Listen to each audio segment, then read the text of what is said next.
মহাগ্রন্থ কোরআনুল কারীম কার কিতাব?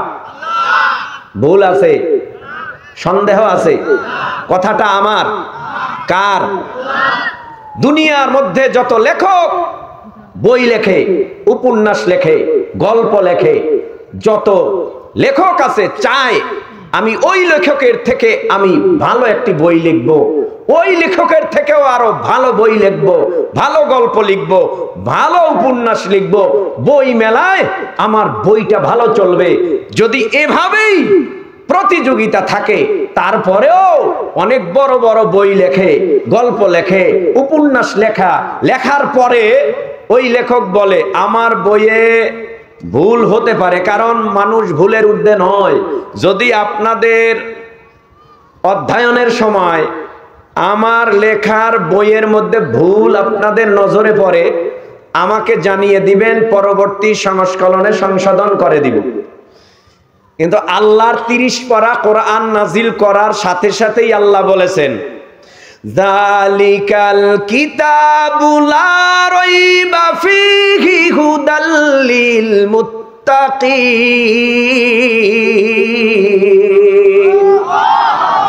এটা সেই কিতাব যেই কিতাবের মধ্যে কোনো ভুল নাই। আর এই কিতাব মুত্তাকিদের জন্য হলো হিদায়াত। মুত্তাকি কারা? ইত্তাকুল্লাহ, যার ভিতরে আল্লাহর ভয় আছে তাদেরকেই কি বলে? মুত্তাকি বলে। আর এই কোরআন এমন একটা কিতাব। আচ্ছা ভাই, জমিনের মধ্যে আসমানি কিতাব 100 কয়টা? জবাব না দিলে কথা হবে না। 100? যারা জানেন না, জানার জন্যই তো ওয়াজের আয়োজন। যারা মানেন না, মানার জন্যই তো ওয়াজের আয়োজন। যারা বুঝেন না, আপনাদেরকে বুঝাবার জন্যই তো আমাদেরকে দাওয়াত দেওয়া। কথা বলেন ঠিক কিনা? এজন্য আওয়াজ দিতে হবে। কথার ফাঁকে আপনাদের আওয়াজ না পেলে তো কথা জমবে না, কথা মিলবে না, বুঝাতে কষ্ট হবে। ওস্তাদ যদি ছাত্রদেরকে বলে বুঝেছো, হয়তো মাথা নাড়ায়, না হয় বলে জি, একটা তো বলবে। আর আপনারা মাথাও নাড়াবেন না, কথাও বলবেন না, তো আমি কি বলবো আপনাদের সাথে? মোহাব্বতের নজরে মাথা না নাড়াইয়া, জবান দ্বারা জিহ্বা নাড়াইয়া বাক শক্তি উঁচু করে কথা বলবো। ঠিক কিনা জোরে বলেন? আমরা এই দেশের জনগণ, এই দেশের ভেতরে বাক শক্তি বন্ধ করে দিয়েছিল এদেশের স্বৈরাচার। কিন্তু যখন আমরা বাক শক্তি খুলে ভয়কে জয় করে এই জমিনের মধ্যে স্লোগান দিয়েছিলাম সবাই মিলে, তখন আর এই দেশে দুপুরের খানাও তার জুটে নাই, পালাইতে বাধ্য হয়েছে। বাক শক্তি খুলে কথা বলতে হবে আমাদের। আমরা আল্লাহ ছাড়া কাউকে ভয় করি না, করব না। এটা হলো একটা মুমিনের ঈমান, একটা মুসলমানের ঈমান। ঠিক আছে তো? বলেন তো আল্লাহু আকবার। পিছনে যারা আছেন উঁচু আওয়াজে বলেন, আপনারা বললেন না দেখি এরা আসলেই বয়ান শুনবে নাকি বাদাম টাদাম খায়। মোহাব্বতে পিছনের ভাইরা বলেন আল্লাহু আকবার। মোটামুটি চলছে। মাঝখানের ভাইরা বলেন তো আল্লাহু আকবার। সামনের ভাইরা বলেন। সবাই আকাশ পাতাল মুখরিত করে বলেন আল্লাহু আকবার। এই আওয়াজটা সবচাইতে বড় বেঈমানের কাছে অ্যাটম বোমের থেকেও বেশি কাজ করে। এই আওয়াজ জারি রাখতে হবে আমাদের। রাজি তো ইনশাআল্লাহ? আল্লাহ আমাদের বুঝ দান করুন, বলেন আমিন। নবী রাসূল পয়গম্বর আল্লাহ পাঠাইছেন দুনিয়ার জমিনের মধ্যে লক্ষাধিক। আসমানি কিতাব পাঠাইছে মাত্র 104টা। 104খানা আসমানি কিতাব। আবার আল্লাহ 104 জন নবীর উপরেও নাজিল করেন নাই, মাত্র কয়েকজন নবীর উপরে 104খানা আসমানি কিতাব নাজিল করলেন। এর মধ্যে ছোট ছোট ছোট ছোট ছোট ছোট সহিফা হলো 100খানা, বড় আসমানি কিতাব 4খানা। নাম জানি না এমন কোন মুসলমান নাই। একটা তাওরাত, আর একটা জাবুর, আর একটা ইনজিল, আর একটা পবিত্র মহাগ্রন্থ আল কোরআন। এই 4টা কিতাব 4 জন জলিলুল কদর পয়গম্বরের উপরে আমার আল্লাহ নাজিল করলেন। একজন পয়গম্বর মুসা আলাইহিস সালাম, আর একজন পয়গম্বর দাউদ আলাইহিস সালাম, আর একজন পয়গম্বর ঈসা আলাইহিস সালাম, আর একজন পয়গম্বর মুহাম্মাদুর রাসূলুল্লাহ সাল্লাল্লাহু আলাইহি ওয়াসাল্লাম। मूसा नबीर उपरे ताওরাত नाजिल হয়, দাউদ নবীর উপরে জাবুর নাজিল হয়, ঈসা নবীর উপরে ইনজিল নাজিল হয়, মুহাম্মাদুর রাসূলুল্লাহ সাল্লাল্লাহু আলাইহি ওয়াসাল্লামের উপরে পবিত্র মহাগ্রন্থ কোরআনুল কারীম নাজিল হয়। এ যুব সমাজ, ও তরুণ কিশোর, ও মুরব্বি বাবা, একটু জিহ্বা নাড়াইয়া উঁচু আওয়াজে বলো, এ জমিনের মধ্যে এখন মুসা নবী জীবিত আছে? আরো জোরে বলেন। এ জমিনে এখন দাউদ নবী আছে? এ জমিনে ঈসা নবী আছে? এ জমিনে আমার নবী, আপনার নবী, দো জাহানের সর্দার আছে?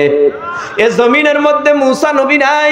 মুসা নবীর বিদায়ের পর মুসা নবীর উপরে নাজিলকৃত আসমানি কিতাব তাওরাত সারা দুনিয়া তন্ন তন্ন করে খুঁজলেও পাওয়া যাবে না। তার মানে মুসা নবী বিদায়, সেই আসল তাওরাত আসমানি কিতাব বিদায়, দাউদ নবী বিদায়, জাবুর বিদায়, ঈসা নবী বিদায়, ইনজিল বিদায়। জানতে চাই মুসলমানের দলেরা, একটু উঁচু আওয়াজে বলো, আমার নবীও বিদায়। 1450 বছর হয়ে গেছে। মদিনার রওজা মোবারকে সবুজ গম্বুজের নিচে মায়ার নবী বিশ্রামে।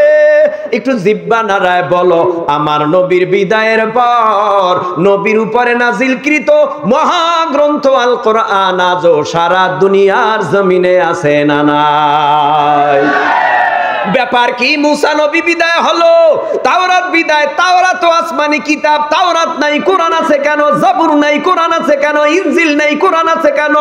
100 সহিফা জমিনের মধ্যে নাই, কোরআন আছে কেন? এটার সমাধান আল্লাহ পাক রব্বুল আলামিন বলে, জমিনের মধ্যে আমি আল্লাহ 103 খানা তাওরাত, জাবুর, ইনজিল আর সহিফা নাজিল কইরা আমি আল্লাহ বলি নাই আমি আল্লাহ সংরক্ষণ করব, হেফাজত করব।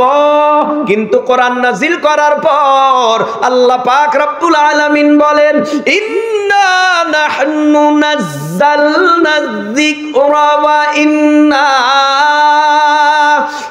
ইন্না লাহু লাহাফিজুন।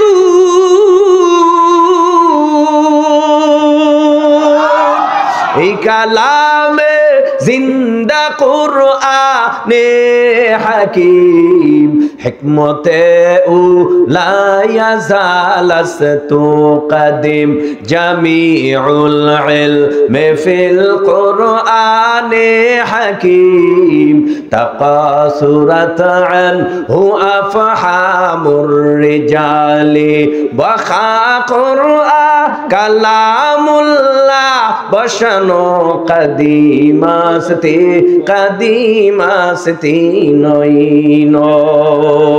ইন্না নাহনু নাযালনা যিকরা ওয়া ইন্না লাহু লাহাফিজুন। আল্লাহ বলেন, নিশ্চয়ই কোরআন নাজিল করেছি আমি আল্লাহ, আর এই কোরআনের হেফাজতের জিম্মাদারিও নিলাম আমি আল্লাহ। ও যুব সমাজ, কোরআন নাজিল হইল 1450 বছর হয়ে গেল। এই 1450 বছরের মধ্যে কত পণ্ডিত দুনিয়ার জমিনের মধ্যে এলো আর গেল, কত বেঈমান দুনিয়ার জমিনের মধ্যে এলো আর গেল। কোন বেঈমান আজ পর্যন্ত কোরআনকে জমিনের সাথে মিশায় দিতে পেরেছে? কথা কয় না। কোরআনের আলো নিভায় দিতে পেরেছে? কোরআনের আলো নিভায় দিতে পারে নাই, কারণ এটা আল্লাহর জিম্মায়। যারাই কোরআনের আলোকে নিভায় দেওয়ার ষড়যন্ত্র করেছে, এই 1450 বছরের মধ্যে ওই বেঈমানদেরকেই আমার আল্লাহ দুনিয়ায় আল্লাহর গজব দিয়া ধ্বংস করে দিয়েছে। কোরআন এমন একটা কিতাব, ও ভাই, এমন কোন বই আছে সেই শিশু শ্রেণী থেকে শুরু করে MA, IA, BA, মেট্রিক যত বই বাংলা আছে, কোন বই পড়লে 1 হরফ পড়লে 10 নেকি বা 1 নেকি বা 2 নেকি? না না না, এমনটা বলা হয় নাই। কোরআন এমন একটা কিতাব, যেই কিতাব ধরলে সওয়াব, দেখলে সওয়াব, পড়লে সওয়াব, নামাজের ভিতরে পড়লে সওয়াব, নামাজের বাহিরে পড়লে সওয়াব। কোরআন এমন একটা কিতাব, তুমি পড়তে পারো না, তোমার সামনে বইসা যদি কেউ তেলাওয়াত করে, ওই তেলাওয়াত যদি তুমি নিরিবিলি ঠান্ডা মাথায় তুমি শুনতে থাকো, তেলাওয়াত কইরা যেই পরিমাণ সওয়াব তেলাওয়াতকারীর আমলনামায় লেখা হইল, তুমি নিজে শুই না ওই পরিমাণ সওয়াব তোমার আমলনামায় পাইলা। কোরআন এমন একটা কিতাব, যেই কিতাব একটা কার্ডের উপরে রাখলে কার্ডের দাম, সুবহানাল্লাহ কোন। আপনাদের দেশে কি বলে আঞ্চলিক ভাষায়, রেহাল নাকি? রেহাল। রেহাল তো রেহালের উপরে কোরআন রাখলে পড়লে সুবিধা হয়, বেঞ্চে কোরআন রাখলে পড়লে সুবিধা হয়। বেঞ্চটা কোরআন, কথা কয় না, বেঞ্চটা কি কোরআন? একটা রেহাল কি কোরআন? একটা কাগজ কি কোরআন? একটা কাপড় কি কোরআন? শুনুন, মহব্বতে দিল লাগায় শুনুন, এই জমিনের মধ্যে রেহাল কাদের, এই কাদের রেহালের উপরে যখন কোরআন রাইখা তেলাওয়াত করা হয়, কোরআনের একটা মহাব্বত এই রেহালের ভিতরে ঢুকে যায়। কারণ কোরআনের সহবত পাইতে পাইতে এখন এই কাঠটা আর কাঠ নাই, কাঠটার দামি হয়ে গেছে। এই কাঠটা হাত থেকে পইরা গেলেও উঠাইয়া বুকে নেই, চুমু খাই। ব্যাপারটা কি? এটার সাথে কোরআনের সম্পর্ক লাগার কারণে কাঠ দামি হয়ে গেল, রেহাল দামি হয়ে গেল। একটা কাপড় দিয়া যদি কাবার বা জুজদান বানাইয়া এরপরে যদি এই কাপড়টার ভিতরে কোরআন ঢুকাইয়া এরপরে কাবার বানাইয়া কোরআনটাকে যদি উপরের তাকে রাখা হয়, আবার কোরআনটা ওই কাবার থেকে খোলার সময় যখন কাবারটা হাত থেকে নিজের অজান্তে পড়ে যায়, তখন এই কাবারটা উঠাইয়া পরে চুমু খাই, বুকে লাগাই, আলাদা একটা মায়া ওই কাবারের প্রতি জন্মায়। একটা কাগজের টুকরা যদি কোরআনে ঢুকাইয়া কালো অক্ষরের লাইনগুলি টাইনা টাইনা পড়া হয়, তখন আলাদা একটা কাগজের সম্মান বেড়ে যায়। ও যুবক ভাই, কাঠেই কোরআন না, কোরআনের সোহবতে কাঠ থাকার কারণে কাঠ দামি হয়ে গেল। কাগজের টুকরা কোরআনের সোহবতে থাকার কারণে দামি হয়ে গেল। কাপড়ের টুকরা কোরআনের সোহবতে থাকায় দামি হয়ে গেল। ও যুবক, যার সিনার ভিতরে আল্লাহর কোরআন আছে, তাদের সোহবতে বসলেও তাদের দাম বাড়ায় দেবে কে? সোহবতে সালেহ তোরা সালেহ কুনাত, সোহবতে তালেহ তোরা তালেহ কুনাত। এক জামানা সোহবতে বা আউলিয়া বেহতারা জসদ সালে তাআত বেরিয়া। মাইলে মোমেন সোয়ে মোমেন মিশাওয়াত, মাইলে কাফের সোয়ে কাফের মিশাওয়াত। কষ্ট হইতেছে? ভাল লাগে না? আরে ভাই, কোরআন আপনার কাছে ভালো না লাগলেও জমিনের মধ্যে বহু বেঈমান পণ্ডিত, খ্রিস্টান ইহুদি নাসারা এই কোরআন রিসার্চ করতে গিয়ে তারা কালেমা পড়ে মুসলমান হয়েছে। কারণ এরা চিন্তা করে আমরা যে ধর্ম পালন করি, এ ধর্মের রীতিনীতি মাঝে মধ্যে পাল্টায় না?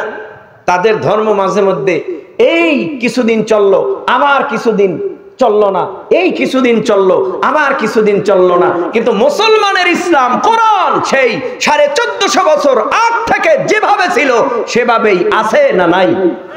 কথা বলে না কেন? হারাম কোনদিন হালাল হইছে? হ্যাঁ, মিথ্যা মাঝে মধ্যে বলা যায় নাকি হারাম? ওরে আল্লাহ, মিথ্যা কেমন হারাম? কারণ মিথ্যা কথা মহাপাপ, মহাসম্মিলন। বুঝেন না? এটা তো বুঝবেন ভালো যে মহাসম্মিলন তার মানে অনেক বড় সম্মিলন। তো মিথ্যা মানে মহাপাপ, অনেক বড় পাপ। এর উপরে পাপ নাই। এরপরও পাইকারি হারে চায়ের দোকানে বসা আর টেলিভিশন দেখে আর ফাঁকের মধ্যে বিড়ি ঢুকাইয়া টানে আর চোখ গরম করে, মনে হয় জানি পুরো দেশটা আর একলার। কথা কন না কেন? মনে করে পুরো দেশের মালিকও। এই তো আমাদের হালাত, এই তো অবস্থা। আল্লাহ আমাদের বুঝ দান করুন, বলে না আমিন। আমি চেষ্টা করব আমার বিষয়ের উপরে থাকার। যদি আপনারা ধৈর্য ধারণ করে কথা শুনেন, আমার বরিশাল যেতে হবে, অনেক দূর। আমাদের এলাকায় অনেক একটা প্রোগ্রাম হয়, চরমনাইর মাহফিল, সেখানে আমার উপস্থিত থাকতে হবে। আপনাদের মহাব্বতে এসেছি, আপনাদেরকে ভালোবেসেছি, এবং অত্র মাদ্রাসার মোহতামিম এবং মাওলানা হাফেজ, ওই সাইফি হুজুর, তিনিও মহাব্বত করেছেন, দাওয়াত দিয়েছেন। তো আমি যদি আপনাদেরকে সময় দিতে পারি, আপনারা পারবেন না? পারবেন না?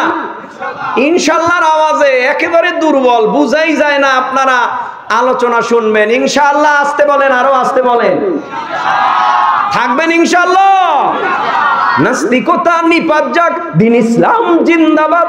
নাস্তিকতা নিপাত যাক, দিন ইসলাম জিন্দাবাদ। কোটি প্রাণের একই আওয়াজ। খোদাদ্রোহী সার পাবে না, এই বাংলায় ঠাই হবে না। মুসলমানরা জেগেছে আজ। জোর কদমে সামনে চলো, বজ্র কণ্ঠে আওয়াজ তুলো। জোর কদমে সামনে চলো, বজ্র কণ্ঠে আওয়াজ তুলো। সবাই মিলে একই তালে দাও না স্লোগান, নারায়ে তাকবীর। সজাগ আছেন, বুঝা যায়। দেখি ফাঁকে ফাঁকে সুযোগ হইলে কিছু কইয়া দিবনে। আল্লাহ আমাদের বুঝ দান করুন, বলেন আমিন। ভাইরা আমার, মাস কয়টা? কয় মাস? 12 মাসে কয় বছর? আরো জোরে বলেন। ও ভাই, সপ্তাহে দিন কয়টা? 7 দিনের মধ্যে সেরা দিনের নাম জোরে। 7 দিনের মধ্যে সেরা দিনের নাম শুক্রবার। 12টা মাস। এই মাসের মধ্যে একটা মাস আছে সেরা মাস, যেই মাসের নাম হলো রমজানুল মুবারক। এই রমজানুল মুবারক মাসটা হলো সবচেয়ে সেরা মাস। এই মাস সেরা হইল কেমনে? এই মাস সেরা হওয়ার কারণ, শাহরু রমাদানাল্লাযী উনজিলা ফীহিল কুরআন। রমজান মাসে কোরআন নাজিল হলো বলেই তো রমজান মাস সেরা। মক্কা মদিনার দাম আমরা জানি। 2 ধরনের সূরা কোরআনের মধ্যে পাওয়া যায়। একটা পাওয়া যায় মাক্কি সূরা, আর একটা পাওয়া যায় মাদানী সূরা। তার মানে মক্কায় থাকতে যেই সূরা নাজিল হয়েছে ওইটাকে বলা হয় মাক্কি সূরা। যেই সূরা মদিনায় বৈশা নাজিল হয়েছে ওটারে বলা হয় মাদানী সূরা। ও যুবক ভাই, মক্কার নাম, মক্কার এত সুনাম ছিল না। যখন এই মক্কায় কোরআন গেল, মক্কার দাম বেড়ে গেল, সুনাম হয়ে গেল। সারা দুনিয়ার মানুষ জানে মক্কা শহরটা কেমন। সারা দুনিয়ার মানুষ জানে মক্কা এমন একটা ঘর আছে, যে ঘরটা আল্লাহর ঘর, যেই ঘরের উপরে অনবরত আল্লাহর রহমত নাজিল হয়। ওই ঘরের চতুর্দিক দিয়া হাজী সাবরা লাব্বাইকের আওয়াজ দেয় কেন? ইন্না আউওয়ালা বাইতিন উযিআ লিন-নাস লাল্লাযী বিবাক্কাতা মুবারাকান ওয়া হুদাল লিল আলামিন। মক্কায় যেই ঘর, এটা আল্লাহর ঘর। এই ঘরটা মক্কায় অবস্থান করে, এটা হেদায়েত মণ্ডিত ঘর। এই ঘরের চতুর্দিক দিয়া যখন হাজী সাহেবেরা লাব্বাইক আল্লাহুম্মা লাব্বাইক, লাব্বাইক লা শারীকা লাকা লাব্বাইক, ইন্নাল হামদা ওয়ান নি'মাতা লাকা ওয়াল মুলক লা শারীকা লাক, যখন লাব্বাইকের আওয়াজ দেয় হাজী সাহেবেরা, আল্লাহর ঘরের চতুর্দিক দিয়া যখন ঘুরে, আল্লাহ পাক তখন তার অন্তরে হেদায়াত দিয়া দেয়, গলায় হেদায়েতের মালা পরায় দেয়। বহু হাজী সাহেবরা এক ওয়াক্ত নামাজও পড়তো না, হজ করার পর এখন এক ওয়াক্ত নামাজ ছাড়ে না। এরকম বহু হাজী সমাজে আছে না নাই? আবার উল্টা বলবেন, হুজুর অনেকবার হজ করেছে এখনো সুদ খায়, অনেকবার হজ করেছে এখনো ঘুষ খায়, অনেকবার হজ করেছে কপালে দাগ পাড়ায় ফেলাইছে, এখনো নিজের জমি বাড়ায় পরের জমি কমায়। আপনারা বেজার?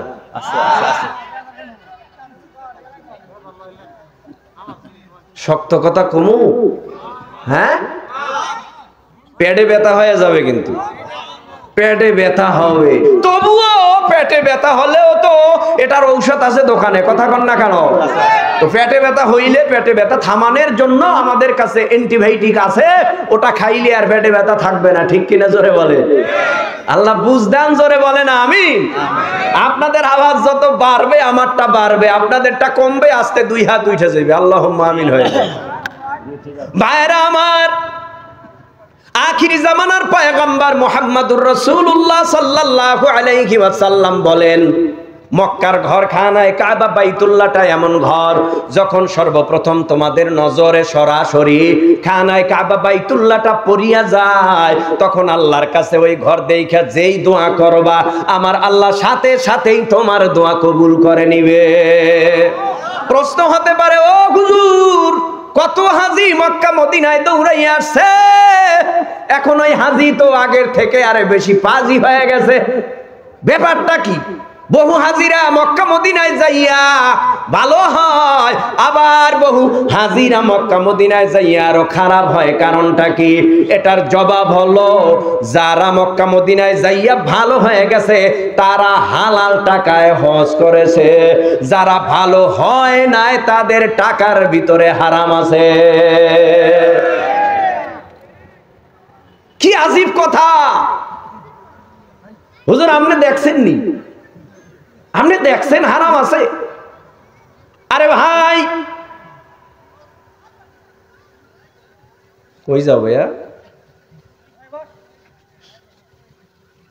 আমি কিন্তু ভিন্ন বক্তা আজ, কিন্তু আমার মনটা একটু ভালো বেশি নাই, কারণ আব্বা মারা গেছে 3 দিন।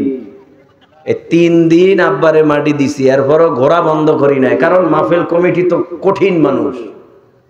মাহফিল কমিটি কে মরলো কে বাঁচলো খবর নেই, কারণ ফেসবুক আছে, লিখতে জানে, বক্তা যদি টাকা নাও নেয় তবু কবি 50,000 নিচে, ফেসবুক আছে, গরম করে ফেলা, ইন্টারনেট গরম করে ফেলা।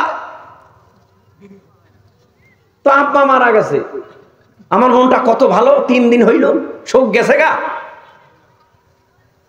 এরপর তো আমি হাসি খুশি আপনাদের সাথে কথা বলতেছি। কেন বলি? শুধুমাত্র দ্বীনের জন্য, মহাব্বতের নজরে কথাগুলি বলতেছি। আপনারা একটু না হয় কোন আর উঠা বসা কইরেন না প্লিজ, আপনারা বসেন। আমি তো খারাপ কিছু বলি না, কোন দলের বিরুদ্ধে বলি না, আমি কথাগুলি বলার চেষ্টা করতেছি কোরআন হাদিস মোতাবেক, সুন্নাহ তরিকায়। কথা বলেন না কেন?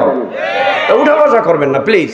যদি আপনার কাছে ভালো না লাগে আপনি আগেই পাশে যান, পাশে যান, এই সামনাসামনি উঠবেন না, পাশে যায় বসবেন, নিরিবিলি পর্দাটারে উড়াইয়া ডাইরেক্ট যাইবেন গা, সামনে বসবেন না। এটা একটা বেঘাত ঘটে। এটা আপনি তো ওঠেন না, শয়তান আপনারে উঠায়। কেন উঠায়? যে একজনের কারণে জানি সবার সমস্যাটা ঘটে। এ দেখেন না, মোনাজাতের আগে অনেকেই উঠে চলে যায়। মোনাজাতের আগে এতক্ষণ বইতে পারছে, 2 ঘন্টা 3 ঘন্টা 4 ঘন্টা বইয়া বয়ান শুনছে, মোনাজাতের আগে উঠে কেন? কারণ শয়তান চায় না মোনাজাতে অনেকের দেখা দেখি চোখের পানি ফেলবে, আল্লাহর কাছে কানবে, গুনার জন্য, মা বাবার জন্য দোয়া হবে। তো দোয়া হইলে চোখের পানি ফেললে আল্লাহ তারে মাফ করে দেবে, তার বাপ মাকে মাফ করবে, তার 14 গোষ্ঠী মাফ করবে। তো শয়তান তো চায় না সবার গুনাহ মাফ হোক, এই জন্য মোনাজাতের আগে উঠে নিয়ে যায়। এটা তো আপনারা বুঝেন যে হুজুররা জানি আমাদের প্রতি এত রাগ কেন। আসলে আমরা রাগ না, আমরা চাই আপনাদেরকে পায়ে ধরে হোক, হাতে ধরে হোক, কৌশলে হোক, আপনাদেরকে বসাইয়া আপনাদের গুনাহ যেন আল্লাহ মাফ করে, আপনিও জানি পাশাপাশি আমার সাথে জান্নাতের মেহমান থাকতে পারেন। এটাই হলো আমাদের নসিহা, আর এটাই হলো আমাদের আপনাদের প্রতি আরজি, আর অন্য কিছু না। ভাইরা আমার, মক্কায় কোরআন গেছে তো মক্কা দামি হয়ে গেছে, মদিনায় কোরআন গেছে তো মদিনা দামি হয়ে গেছে, নবীর সিনায় কোরআন গেছে তো নবী দামি হয়ে গেছে। এই জমিনের মধ্যে রমজান মাসে কোরআন নাজিল হয়েছে তো রমজান মাসের দাম বেড়ে গেছে। মাসের মধ্যে কোরআন নাজিল হইল রমজান মাসে তো রমজান মাসের দাম, কিন্তু যেই রাত্রে কোরআন নাজিল হওয়ার সূচনা হইল ওই রাত্রের দাম আলাদা। ওই রাত্রটার নাম কি রাত্র? আল্লাহ পাক বলে, ইন্না আনজালনাহু ফি লাইলাতিল কদর ওয়া মা আদরাকা মা লাইলাতুল কদর লাইলাতুল কদরি খায়রুম মিন আলফি শাহর তানাজ্জালুল মালাইকাতু ওয়ার রূহু ফিহা বিইذনি রাব্বিহিম মিন কুল্লি আমর সালামুন হিয়া হাত্তা হাত্তা মাতলাইল ফাজর। জোরে কোন সুবহানাল্লাহ। আল্লাহ পাক রব্বুল আলামিন নবীরে বলে, ও পয়গম্বর, নিশ্চয়ই আমি আল্লাহ শবে কদরের রাত্রে কোরআন নাজিল করলাম। ও পয়গম্বর, শবে কদর কি আপনি জানেন? এর ফজিলত কি জানেন? নবী তো জানে না, আল্লাহ নবীরে জানায় দেয়, পয়গম্বর, শবে কদর হলো 1000 মাস ইবাদত করার সমান এক রাত। কারণ 1000 মাস ইবাদত কইরা যেই সওয়াব, শবে কদরের রাত্রে জাগৃত থাইকা ইবাদত করলে ওই পরিমাণ সওয়াব। তাহলে রাত্রের দাম কম না বেশি? হ্যাঁ, কেমন বেশি? কেমন? বলে 83 বছর 4 মাস ইবাদত করলে যেই সওয়াব, শবে কদরের রাত্রটা জাগৃত থাইকা ইবাদত করলে ওই পরিমাণ সওয়াব। যার হায়াতি জিন্দেগি 80 বছর হয়, 60 বছর হয়, 40 বছর হয়, 30 বছর হয়, বালেগ হওয়ার পর থেকে কতটা শবে কদর পাইলা? বালেগ হওয়ার পর থেকে কত শবে কদর জাগৃত থাইকা আল্লাহর ইবাদত করলা?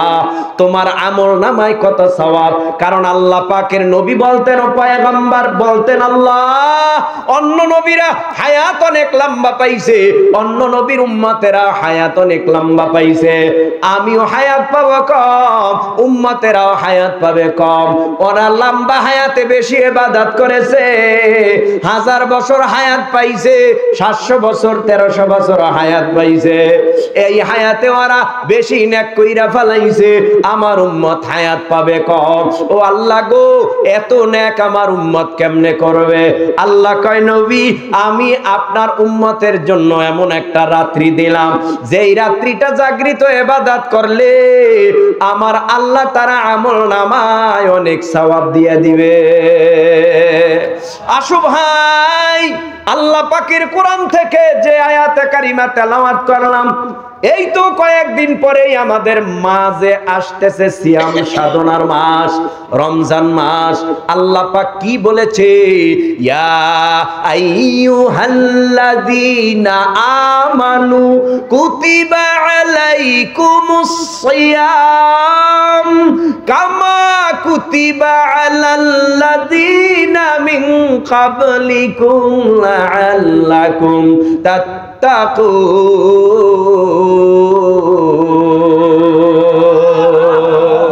ইয়া আইয়ুহাল্লাযীনা আমানু, শর্ত আছে, শর্ত আছে।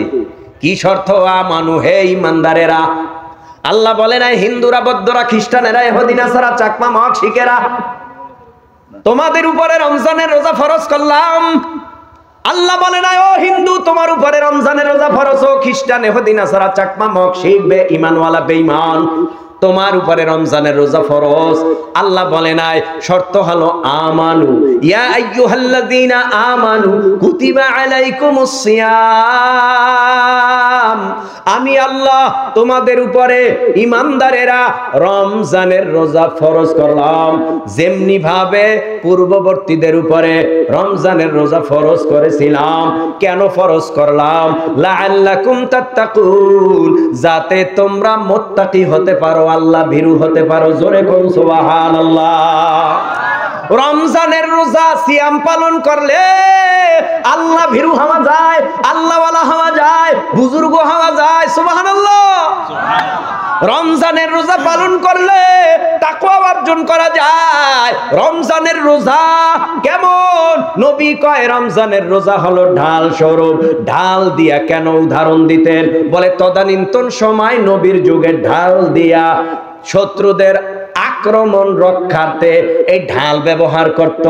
অন্য পক্ষের আক্রমণ তীরের ধনুক যেন এই ঢাল ফিরায় দেয়, তলোয়ারের আঘাত যেন ঢাল ফিরায় দেয়, এই জন্য ঢাল দিয়ে নিজের আত্মরক্ষা করত। নবী বলেন রোজা হলো ঢাল স্বরূপ। যারা রোজা রাখবে এই রোজা নামক ঢালে তাকে গুনার থেকে বাঁচায় রাখবে। এ জমিনের মধ্যে যারা রমজানের রোজা রাখে, সাহারি খায়, সাহারি খায়নি, সাহারি খায়, সাহারি খাওয়ার পর এ সূর্য অস্ত যাওয়ার আগ পর্যন্ত, তার মানে ওই সাহারির পর থেকে সেই ইফতার পর্যন্ত জমিনের মধ্যে বান্দার পানির পিপাসা কি লাগে না বলে হ্যাঁ লাগে, ক্ষুধা কি লাগে না বলে লাগে। সে কি কোনো সুযোগ পায় না খাইতে বলে পায়। ঘরের ভিতরে বাচ্চাও নাই, বিবিও নাই, মা নাই, বাবা নাই। পানির পিপাসায় কলিজা শুকায় গেছে। তিনি খেতে কাজ করতেছে, বিলে কাজ করতেছে, ও ভাই চাষাবাদ করতেছে। সূর্যটা চৈত্র মাসে মনে হয় যেন নিচে নেমে আসে, এমন একটা ভাব পয়দা হয়। সূর্যের প্রখর তাপে জমিনের পিচ ঢালাই, পিচগুলি গলে যায়, ঘেমে যায়। অল্প পুষ্কনির পানি গরম হয়ে যায়, খালি পায় বালু দিয়া হাঁটা যায় না, বালু গরম হয়ে যায়। এত দূর থেকে সূর্য তা দেয়, জমিনের মধ্যে পানির পিপাসা লাগে, কিন্তু কলিজাটা শুকায় যায়। তারপরও খায় না কেন? কলস থেকে গ্লাসে পেলায়, যদি বাটিতে পানি ঢালে, যদি খায় কেউ তো দেখে না। কিন্তু রোজাদারের মধ্যে এই খেল, আমার মা না দেখতে পারে, আমার বাবা না দেখতে পারে, আমার ভাই না দেখতে পারে, আমার ছেলে মেয়ে না দেখতে পারে। এখন আমার ঘরের দরওয়াজা যদিও আটকানো, কলসি থেকে যদি আমি এখন পানি উঠাইয়া এরপরে আমি খাই, দুনিয়ার কেউ না দেখলেও তো আমার মাওলা আমারে দেখতেছে, ঠিক কিনা? ঘরের ভিতরে পানি পান করলেও আল্লাহ দেখে। এই জমিনের মধ্যে রোজা রাখলে আল্লাহর ভয় অন্তরের ভেতরে জমা হয়। আল্লাহর ভয় অন্তরের মধ্যে জমা হতে হতে হতে হতে এই বান্দা 30টা রোজা রাখার পর যখন শাওয়ালের চাঁদ উঠে, এরপরে ঈদগাহর ময়দানে যাইয়া বান্দা যখন ঈদুল ফিতরের নামাজ আদায় করলো, আল্লাহ পাক তার মধ্যে এমন ভয় ঢুকায় দিছে, দাড়ি কাটতো রোজা রাইখা দাড়ি কাটা বন্ধ, আগে নামাজ ছাড়তো রোজা রাইখা নামাজ ছাড়া বন্ধ, আগে মিথ্যা বলতো রোজা রাইখা মিথ্যা বলা বন্ধ, আগে অন্যায় করতো এখন রোজার পর অন্যায় বন্ধ হয়ে গেছে। এরকম হাজার প্রমাণ রোজা রাখনে ওয়ালা এরকম 2-1 জন আপনাদের এই অত্র অঞ্চলেও আছে না নাই? রোজা রাখার পরে পুরো ভালো। এজন্যই তো আল্লাহ বলে রোজা রাখো, কারণ তোমার ভিতরে আমি আল্লাহর ভয় পয়দা হবে। আর আল্লাহর ভয় যার ভিতরে পয়দা হয়, তার জীবন যাবে তবুও তার থেকে একটা গুনাহ হবে না। আল্লাহর ভয় যার ভিতরে পয়দা হয়, জীবন দেবে কিন্তু তারপরও ঈমান দেবে না। আল্লাহর ভয় যার ভিতরে পয়দা হয়, জীবনটা বিলীন করে দিবে তারপরও ঈমান দেবে না, গুনাহ করবে না, মিথ্যা বলবে না, হারাম খাবে না, সুদ ঘুষের দিকে যাবে না, এক কথায় অন্যায় করবে না। জমিনে যারা আল্লাহরে ভয় করে তাদের দ্বারা নেক ছাড়া অন্যায় হয় না। লাআল্লাকুম তাত্তাকুন, মুত্তাকি হওয়ার জন্য রমজানের রোজা পালন করতে হয়। আবার একদল বেয়াকুব কপাল পোড়া, মায়ার পর্দা নাই, বিবির পর্দা নাই, ঘরে পর্দা নাই, হঠাৎ রেস্টুরেন্টের মধ্যে ওই রমজানের চাঁদ ওঠার সাথে সাথেই ঠিক কইরা রাখে কোন পর্দা লাগাইতে হবে দোকানে, কোন পর্দা লাগাইতে হবে রেস্টুরেন্টে, হোটেলে।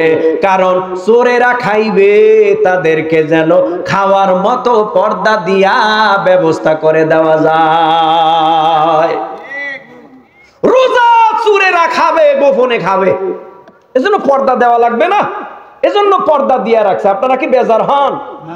আপনাদের এলাকার মানুষ আপনারাই সচেতন হয়ে গেলে দিনের বেলা কোনো হোটেল রেস্তোরাঁ খোলা রাখতে পারবে না, কারণ এটা ঈমানি দায়িত্ব। এই ঈমানি দায়িত্ব শুধু আমি হুজুরের কেন, ঈমানি দায়িত্ব ইসলামিক দলের কেন, ঈমানি দায়িত্ব প্রত্যেকটা কালেমাওয়ালা মুসলমানের। কথা বলেন ঠিক কিনা? প্রত্যেকটা মুসলমানের দায়িত্ব হলো কিভাবে রমজানের পবিত্রতা রক্ষা করা যায়। এ ভাই, হাতের রোজা নাই, কানের রোজা নাই, চোখের রোজা নাই, জবানের রোজা নাই, পায়ের রোজা নাই, তো হুজুর এটা আবার কেমন? চোখে কি খায়, কানে কি খায়, নাকে কি খায়? উনি মনে করছেন না খাইয়ে থাকাটাই মনে হয় রোজা। উনি মনে করে যে না খাইয়ে থাকাটাই রোজা। আরে ভাই, আপনি খাইতে পারলেন না সাহারি, আপনি নিয়ত করে ফেলছেন, সাহারির সময় শেষ, আপনি খাইতে পারেন না কিছুই, হঠাৎ করে আপনি নিয়ত করলেন আমি রোজা রাখবো, আপনার রোজা হবে না? কথা কয় না, হবে না? তাহলে খাওয়ানোর নামেই রোজা। তবে আলাদা একটা বরকত আছে সাহারিতে, আলাদা সওয়াব। এজন্য চোখের রোজা, তার মানে চোখের রোজা যেন নষ্ট না হয়, এমন খারাপ অন্যায় জিনিস দেখা যাবে না রোজা রাইখা, যেইগুলি দেখলে চোখের রোজা নষ্ট হয়ে যায়। কানে শোনা যাবে না মিউজিক্যাল সাউন্ড সিস্টেম, ধুম ধারাক্কা। কি যুবক, তরুণ, কিশোর, ধুম ধারাক্কা বুঝো না? তোমার পকেটেই তো আছে, তোমার পকেটেই তো আছে। কি ধুম ধারাক্কা? কারণ সমাজের অবস্থা খারাপ। মাইয়া বিয়া দিবে, পোলা বিয়া করাবে, গায়ে হলুদ না করলে নাকি বিয়া হয় না। হায় হায়, আপনাদের দেশে আসেনি? গায়ে হলুদ আছে তো কপাল পুড়ছে সবাইরই, সারা বাংলাদেশের সব জায়গারই কপাল পুড়ছে। গায়ে হলুদ না হইলে বিয়া হয় না। ডেক লাগে, সেট লাগে, ডেকও লাগে, সেটও লাগে, ডেক সেট। আবার ঢাকা থেকে ভালো ভালো সুন্দরী মাইয়াও লাগে। মাইয়া না চাইলে বিয়া হয় না, ডেক সেট না হইলে বিয়া হয় না, গায়ে হলুদ না দিলে বিয়া হয় না। ও ভাই, যেই বিয়ার মধ্যে গুনাহ বেশি ওই বিয়ার মধ্যে গ্যাঞ্জাম বেশি। যুবক, তুমি খালি সাদা চামড়া খোঁজো। হ্যাঁ, সাদা চামড়া, কালাটা ভাল লাগে না, শ্যামলাটা ভাল লাগে না, খালি সুন্দরীটা ভাল লাগে। কিন্তু ভিতর সুন্দর কিনা দেখছো নি?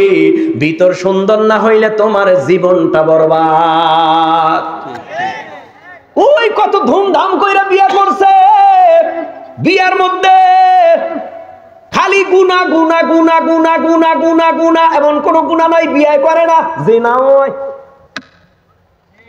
এমন এমন বিয়ে আছে জিনা হয়।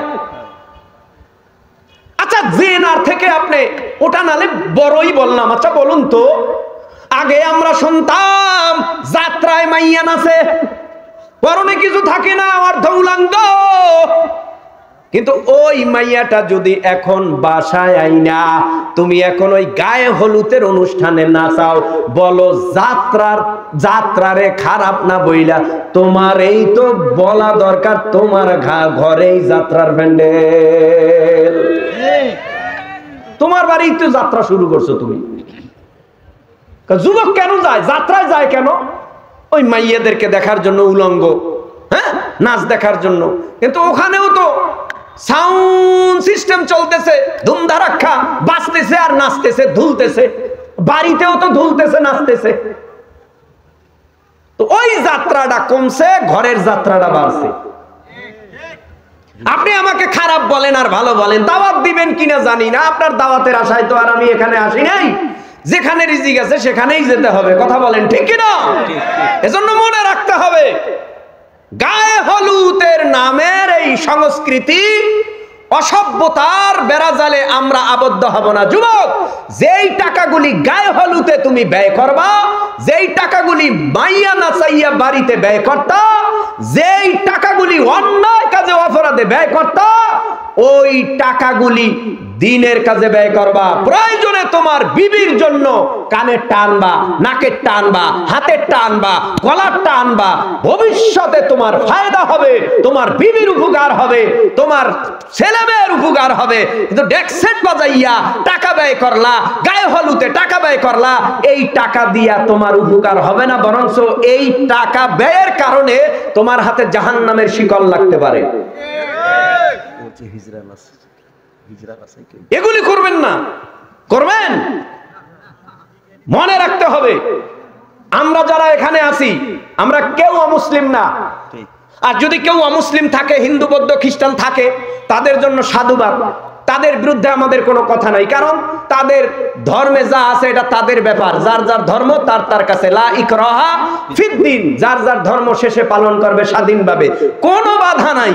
তবে আমরা যারা মুসলিম, আমরা যারা আল্লাহর বান্দা, আমাদের বুঝতে হবে আমাদের কোনো অন্যায় পথে যাওয়া যাবে না।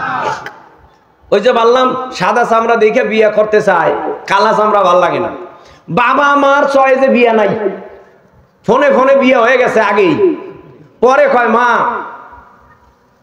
বিয়ে করুম, বাবারে কয় বিয়ে করুম, কারণ ওই মাইয়া চাপ দিছে, মাইয়া চাপ দিছে তাড়াতাড়ি, আমার কিন্তু বিয়ে হয়ে যাইতেছে, তুমি কি করবা তাড়াতাড়ি করো, নালে কিন্তু গলায় দড়ি দিয়া মরবো। তুমি কবা মরো, দেখবেন মরবে না, দেখবা মরবে না, কারণ ধোঁকাবাজ। ঠিক ঠিক। ওই মুরব্বীরা কয় যে বিয়ে বেড়া একটাই, পরে যেগুলি আহে সব লুবি। কথা বুঝেন না মনে হয়। বিয়া প্রথম যেটা সেটাই বউ, বাকি যেগুলি পরে আসে আর যাদের জন্য ঘরে বউ রাইখা আসক্ত হইয়া তাদের প্রতি বিয়ার প্রস্তাব দাও, ওগুলি তোমারে খাইতে আসে, তোমার জীবন ধ্বংস করতে আসে, ওগুলি বউ না, রাক্ষস। ঘরের বউটারে ভালোবাসবে না, ঘরে যেই বউ আছে ওই বউরে আই লাভ ইউ ক, ঘরে যেই বউ আছে ওটারে মোহাব্বতের নজর দে, দেখবি ঘরের সংসার ভালো হবে। আর সমাজের মধ্যে বর্তমানে স্বামী স্ত্রীর মধ্যে অমিল বেশি হইল বর্তমানে মোবাইলের কারণ। রাত 12টায় ফোন আইছে, স্ত্রী ফোন রিসিভ করছে, দেখে লেডিস, কি ব্যাপার আকাম কুকাম কমবে শুরু করছো? পুরুষ মানুষ তো অল্পতে রাগ হয়ে যায়, মাথা গরম, এই তুমি কি শুরু করছো এই গভীর রাত্রে, আমি কার সাথে কথা কই? আমি তো এই, আবার মহিলাও ব্রিটিশ আছে, ও আবার রেকর্ড চালু করে রাখছে, রেকর্ডিং ফাংশন চালু করে। সাবধান, কথা সাবধানে বলবা, আমার কাছে প্রমাণ আছে। কি প্রমাণ আছে? এই এক কথায় দুই কথায় মোবাইল হাত থেকে নিয়ে কত প্রমাণ, হাত থেকে মোবাইল নিয়ে ভেঙে বলাইছে, কারণ এটার মধ্যেই তো প্রমাণ। এটা ভাঙলে তো আর প্রমাণ দেখাইতে পারবে না, এটা ভাঙছে। এই সংসারে আউল ঝাউল শুধুমাত্র এই মোবাইলের কারণে। ভাই, তুমি তোমার জীবনটা যদি ইসলাম দিয়া সাজাও, কোরআন দিয়া সাজাও, নবীর সুন্নাত দিয়া সাজাও, এ জমিনের মধ্যে তোমার কোনো মেয়ের প্রতি লোভনীয় হওয়ার প্রয়োজন নাই। আল্লাহ তোমার জন্য যেটা লিখে রেখেছে ওটা তোমার কাছে আসবেই। তুমি আল্লাহর কাছে দোয়া করো, আল্লাহ আমার দাম্পত্য জীবনে এমন একজন মেয়ে দিও, যেই মেয়ে আমাকে ফজরের নামাজে উঠায় দিবে, যেই মেয়ে আমাকে ফজরের নামাজের পরে সূরা ইয়াসিন তেলাওয়াত করে শোনাবে, যেই মেয়ে জমিনের মধ্যে আল্লাহর ভয় আমার ভিতরে ঢুকাবে, এমন একটা মেয়ে দাও দিনদার রাবেয়া বসরির মতো। আল্লাহর কাছে বলতে বলতে দেখবা আল্লাহ পাক তোমাকে এমন একটা মেয়ে দিবে যা তুমি কল্পনাও করো নাই, ওই মেয়ে আল্লাহ তোমার ঘরে দান করবে। আর যদি তুমি খালি সুন্দর চাও, সুন্দর পাবা, চরিত্র পাবা না। আল্লাহ কবুল করুন, বলে না আমিন। দেখছেন জোরে আমিন কয়, কারণ লোভ লাগছে। লোভ তো লাগতেই হবে, নেককারের জন্য লোভ থাকতেই হবে। কথা বলেন ঠিক কিনা? আল্লাহ আমাদের বুঝ দান, বলেন আমিন। তাহলে রমজানের রোজা আমাদের প্রতি সুন্নাত, ওয়াজিব না ফরজ? কয়টা রোজা? 30টা রোজা। এ রোজা আমাদের রাখতে হবে। শেষ কথা রে যুবক, মদিনার মধ্যে একটা যুবক অন্যায় অপরাধ নাই এমন করে নাই, সব অন্যায় সব অপরাধ সব করিয়া চোখের পানি ফেলাইয়া হঠাৎ ভুল ভেঙেছে, আমি যা করেছি সব অন্যায় অপরাধ। ও তরুণ যুবক, কিশোর, মুরব্বী, একটু অল্প টাইম কথাগুলি শোনেন, কিছুক্ষণের মধ্যে মোনাজাত হয়ে যাবে। দেখেন 2-1 ফোঁটা চোখের পানি ফালাইয়া এখান থেকে বিদায় হওয়া যায় কিনা। যুবকটা কান্না করে। তদানীন্তন সময় মায়ার নবী রাহমাতুল লিল আলামিনের হাতে হাত লাগাইয়া যারা কালেমা পড়ে মুসলমান হয়ে গেছে, এরা নবীর সোহবত ছাড়া ভালো লাগে না, নবীর কণ্ঠের বয়ান না শুনলে তাদের কাছে ভালো লাগে না। নবীর কাছে পরামর্শের জন্য যাইতেন। এরকম করলে তো কথা কওয়া যাইব না, টাকা দিয়া যাইয়েন, ওই হিসাব কিতাব পরে করবেন। আল্লাহ কবুল করুক, বলে না আমিন। রাগ হয়ে উঠে যাইতেছেন নি, ওই যে যায় এরা জরুরত স্বার্থে যায়। 1 নম্বর 2 নম্বর আছে না, এগুলি সারাও তো লাগে, মুরব্বী হয়ে গেছে, বয়স হয়েছে, রাতও কি কম নি, রাত 12টা পৌনে 12টা বাজে। আল্লাহ বুঝার তৌফিক দান, বলেন আমিন। যুবক কান্না করে মদিনার ভেতরে চোখের পানি ফালাইয়া। উমর যাইতেছে নবীর দরবারে। কি ব্যাপার? বলে নবীর চেহারা না দেখলে ভালো লাগে না। হযরতে উমর রওনা করেছে মায়ার নবীর চেহারা দেখার জন্য, বয়ান শোনার জন্য। নুরানি রুহানি বয়ান শুনলে অন্তরটা নরম হয়ে যায়। নবীর বয়ান এত মজার বয়ান, নবীর কথা এত সুন্দর কথা, নুরানি রুহানি কথা শোনার জন্য সামনে আগাইতেছে।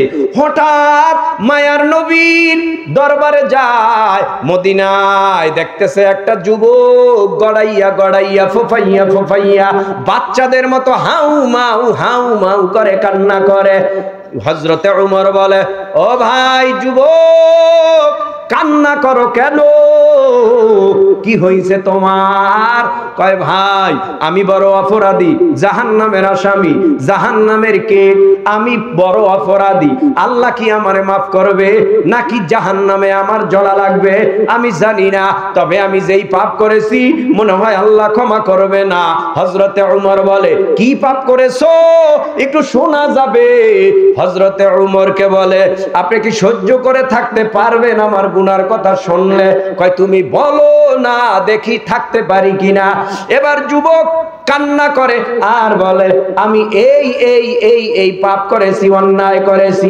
হযরতে উমর এই পাপের কথা শুইনা রাগে ফেটে পড়ে আর বলে, এত বড় অন্যায় কি কেউ করে? এত বড় অপরাধ কি কেউ করে? আমিও উমর অন্যায়কারী কম না। মায়ার নবীর দেহ থেকে কল্লা নামাইবার জন্য এই হাতের তলোয়ার নিয়ে গিয়েছিলাম, কিন্তু না আমিও তো কালেমা পড়ে মুসলমান হয়ে গেলাম, আমিও তো অপরাধী। তবে আমার মনে হয় আমার অপরাধের চাইতেও তোমার অপরাধ আমার কাছে বড় মনে হয়। যুবক চোখের পানি ফালাইয়া কান্নার আওয়াজ আরো বাড়ায় দিছে। হঠাৎ মায়ার নবীর দরবারে হযরতে উমর চলে গেল, নবীর কাছে গিয়া বসলো। বসার পর হঠাৎ নবীর নজর পড়ছে উমর দি চোখের পানি ফালাইয়া বাচ্চাদের মতো কাঁদে। উমর কাঁদো কেন? কয় নবী আমার গুনার কথা স্মরণ করে কান্না করি, আল্লাহ কি আমারে মাফ করবে নাকি জাহান্নামের আগুনে জ্বলা লাগবে, এই জন্য আমি কান্না করি। উমর আল্লাহর নবী বলে, উমর না, তুমি খুলে বলো। ও পয়গম্বর, আমি আপনার সোহবতে আসার সময় দেখলাম একটা যুবক হাউমাউ করে কাঁদে, এই জন্য আমি চিন্তা করলাম যুবকটা কেন কান্দে, গুনার কারণে কান্দে। কি গুনাহ করেছে? ওই গুনার কথা শোনার পর আমি উমর চোখের পানি ফেলাইতে আরম্ভ করলাম। আমি চিন্তা করলাম এত বড় গুনাহ কি কেউ করে? নবী বলেন, ওই যুবকটা কি মদিনায় আছে? নবী আপনি যদি অনুমতি দেন আমি দেখে আসতে পারি, দেখেন আছে কিনা। উমর তালাশে বের হয়ে গেল। যুবক আগের মতোই কান্না করে। এবার যুবকরে ডাক দিয়া কয়, ও ভাই, আল্লাহর নবী তোমাকে তলব করেছে, তাড়াতাড়ি চলো নবীর দরবারে চলো। নবীর দরবারে নিয়ে গেল। নবীর দরবারে যাওয়ার পর মায়ার নবী বলে, ও যুবক, কান্না করার কারণটা কি আমি জানতে পারি? যুবক চোখের পানি ফালায় বলে, ও নবী, ভাই উমরের কাছে আমি গুনার বর্ণনা দিলাম, দূর দূর করে আমারে তাড়ায় দিছে। আপনার কাছে যদি আমি গুনার বর্ণনা দেই মনে হয় আপনিও আমারে তাড়ায়া দিবেন। তবে আপনি যেহেতু রাহমাতুল লিল আলামিন, রহমতের নবী, আপনার কাছে কিছু কথা বলা যায়। কি বলো? বলে, ও পয়গম্বর, আমি একটা চোর। চোর চোর নবী কয়, তাওবা করো, চুরির গুনাহ মাফ হয়ে যাবে। ও নবী, আমি যে চোর, সাধারণ চোর না, আমি ঘরের ডাল চাল চুরি করি না, গহনা স্বর্ণ চুরি করি না। কি চুরি করো? বলে আমি কবরের মধ্যে যখন লাশ রাইখা সবাই চলিয়া যায়, ওই কবর খনন করিয়া এরপরে কাফনের কাপড়টা আমি চুরি কইরা এরপরে বাজারে বিক্রি করে আমি এ দিয়ে আমার সংসার চালাই। এটাই হলো আমার কাজ। নবী বলে আল্লাহর কাছে তাওবা করো, এই গুনাহ আমার আল্লাহ মাফ করে দিবে। কয় নবী আরো বড় মারাত্মক গুনাহ। কি গুনাহ? এবার যুবক কেঁদে কেঁদে বলে পয়গম্বর, এই মদিনার মধ্যে এমন একটা মেয়ে ছিল যে ছিল অনেক সুন্দরী রূপসী, যেই মেয়েটার জন্য এই মদিনার শতে শতে যুবক পাগল ছিল। প্রেমের প্রস্তাব দিয়েছে সুন্দরী দেইখা, সমস্ত প্রস্তাব প্রত্যাখ্যান করেছে আর বলেছে আমি আল্লাহরে ভয় করি, গুনাহ নিয়ে কবরে যেতে চাই না, কাফনের কাপড়ে প্যাকেট হতে চাই না। ওই কবরে যদি আমি গুনাহ নিয়ে যাই, ওই কবর আমারে ছাড়বে না। কবরে জাহান্নামের সাপের কামড় খাইতে পারবো না, কবরে ফেরেশতাদের গুরজার বাড়ি খাইতে পারবো না, কবরে জাহান্নামের আগুন ধাউ ধাউ ধাউ ধাউ ধাউ ধাউ করে জ্বলবে, কলিজা পুড়িয়া যাবে। ওই জাহান্নামের আগুন আমি সহ্য করতে পারবো না। ও যুবক, আমি কারো সাথে প্রেম করব না। এই মেয়েটা ফজরের নামাজের পরে আমল আছে, জোহরের নামাজের পরে আমল, আসরের নামাজের পরে আমল, মাগরিব এশার পরে আমল, ফজরের পরে কি আমল? বলে সূরা ইয়াসিনের আমল, জোহরের পরে সূরা ফাতিহা অথবা আর রহমানের আমল, আসরের পরে সূরা নাবার আমল, মাগরিবের পরে সূরা ওয়াকিআর আমল, এশারের পরে সূরা মুলকের আমল। মাঝে মধ্যে সপ্তাহে সপ্তাহে রোজাও রাখতো, নফল নামাজও পড়তো। পয়গম্বর, মেয়েটা ছিল কোরআনের হাফেজা, মেয়েটা হঠাৎ মারা গেল। আমার কানে আওয়াজ গেল মেয়েটা মারা গেছে।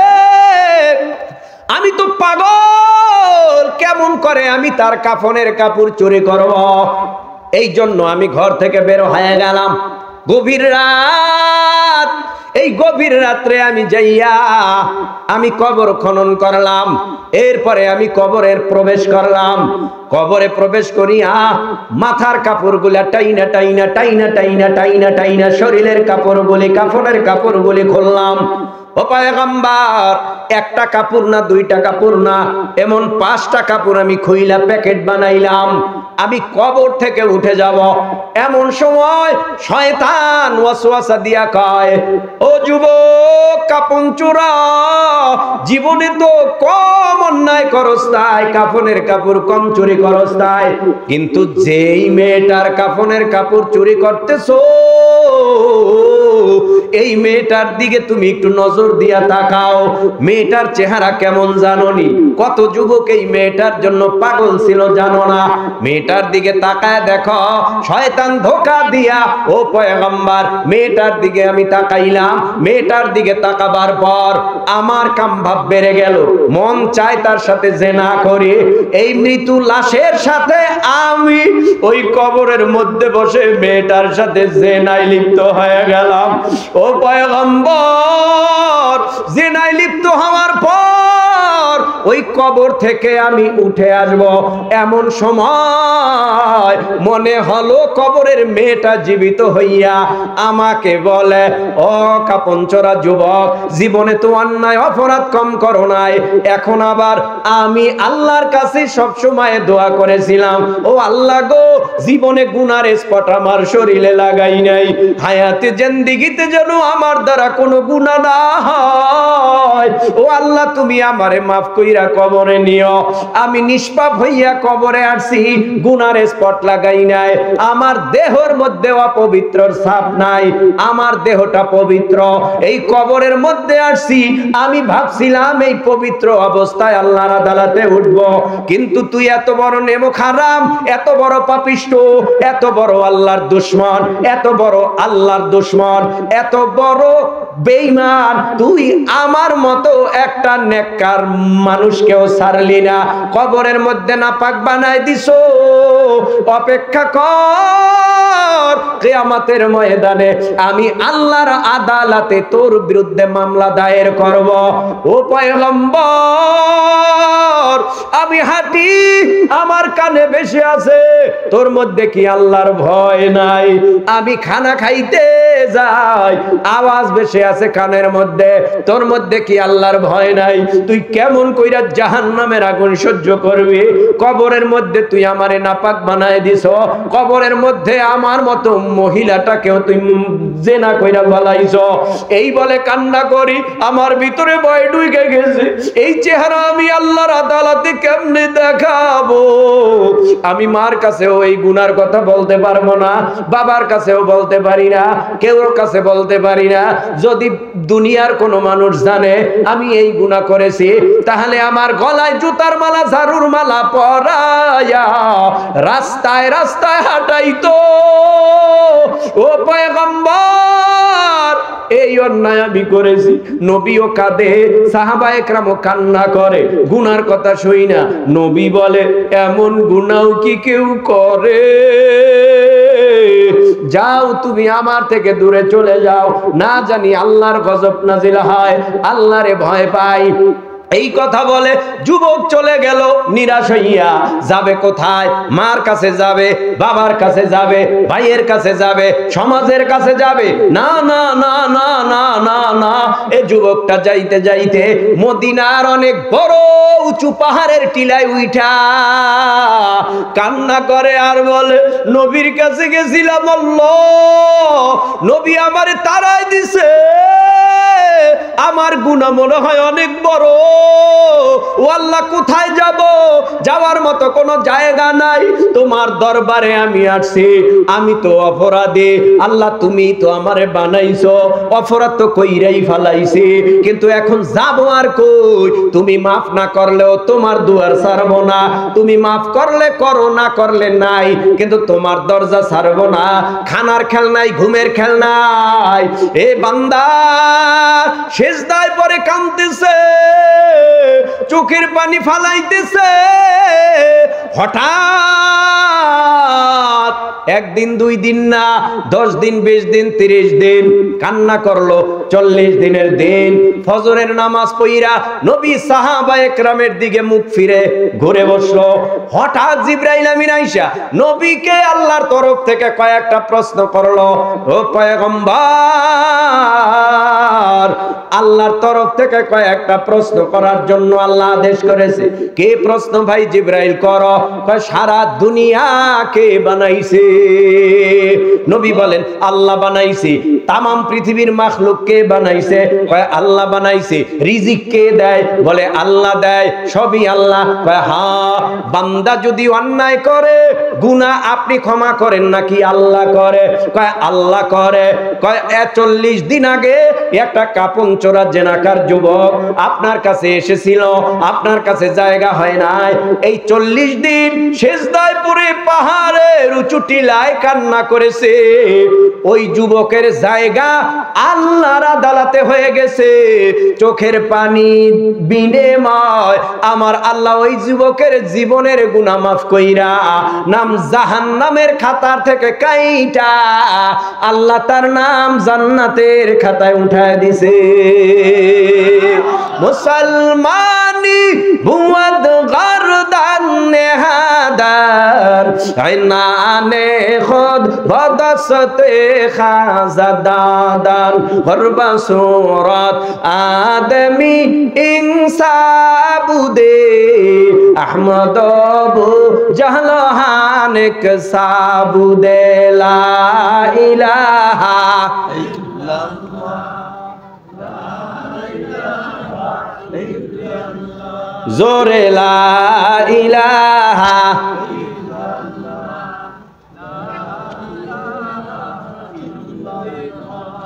লা ইলাহা ইল্লাল্লাহু মুহাম্মাদুর রাসূলুল্লাহ। প্রশ্ন করব? করি, আপনারা জবাব দেন। নামাজ বড় না ওয়াজ বড়?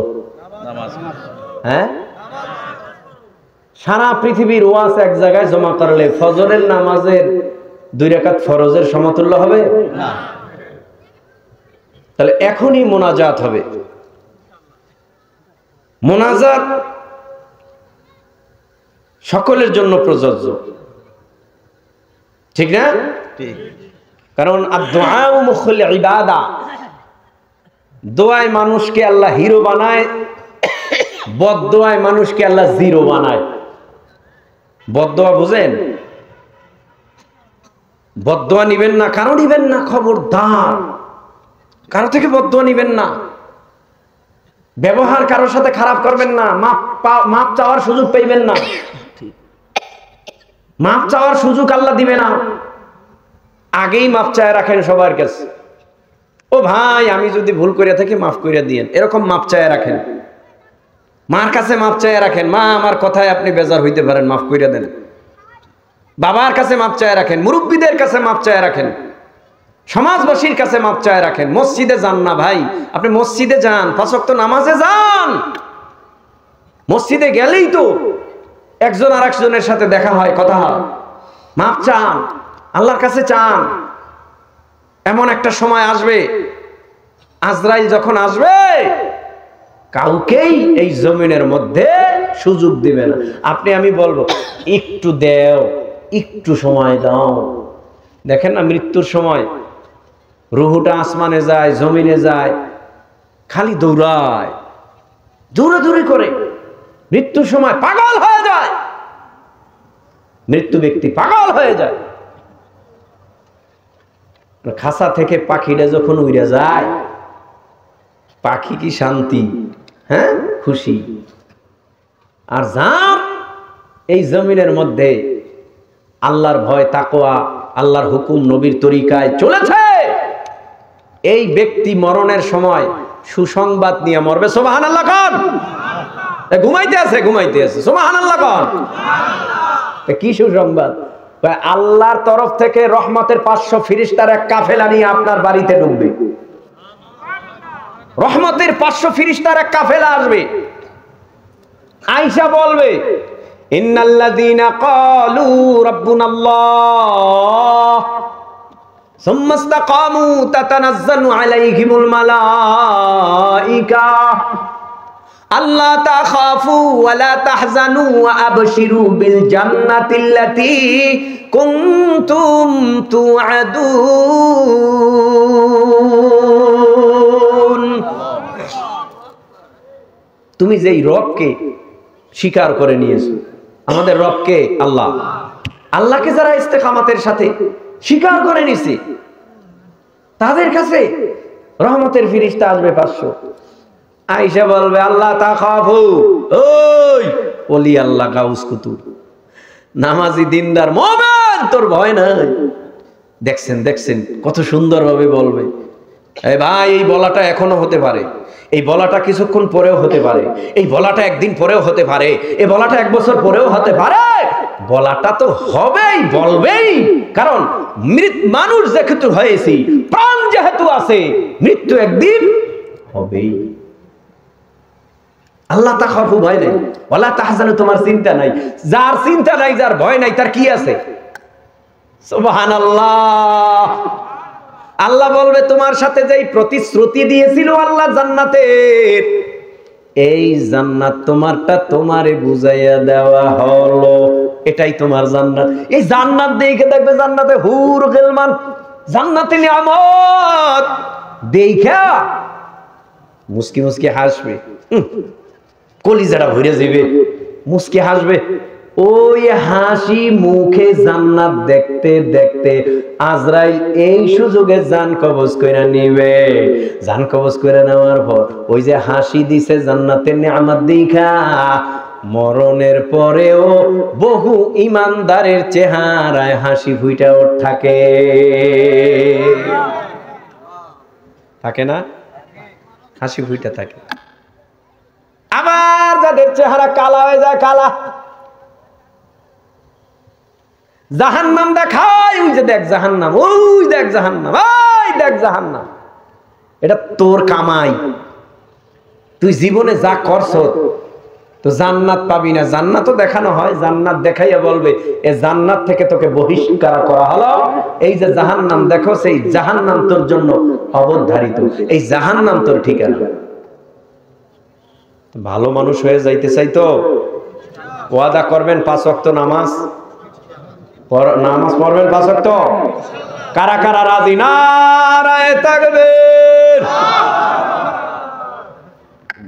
5 ওয়াক্ত নামাজ পড়বেন। আমার কাছে ভালো লাগছে আপনাদের উপস্থিতি, আলহামদুলিল্লাহ। দ্বিতীয় নাম্বার, এই যে ফাঁকা জায়গা রয়েছে এটার জন্য খারাপ লাগছে। আরে লোক নাই, কেটা কইছে? আপনি জানেন লোক নাই? আরে লোক নাই, যদি দিতে পারতেন একটু তাবারাক খাইয়া হইতো মুবারক। কথা কন না কেন? কিসের দোকানপাট? এরা এগো একটা টাইম আছে, হুজুর কতক্ষণ বয়ান করবে এটা তো আমরা জানি, তো ওই টাইম অনুযায়ী আইসা লাইন দিত। এখনো যদি কই তাবারাক ডাইন থেকে দেওয়া শুরু করেন, একদল তাবারাক খাওয়াই নাই দৌড়। ঘরে যদি কম্বল মুড়া দিয়ে থাকে কম্বল ফালাইয়া তারপরে দৌড়, যে তাবারাক যাইতেছে তাড়াতাড়ি চল। কথা কন না কেন? আপনারা কি তাবারাকের আশায় আইছেন? কার আশায়?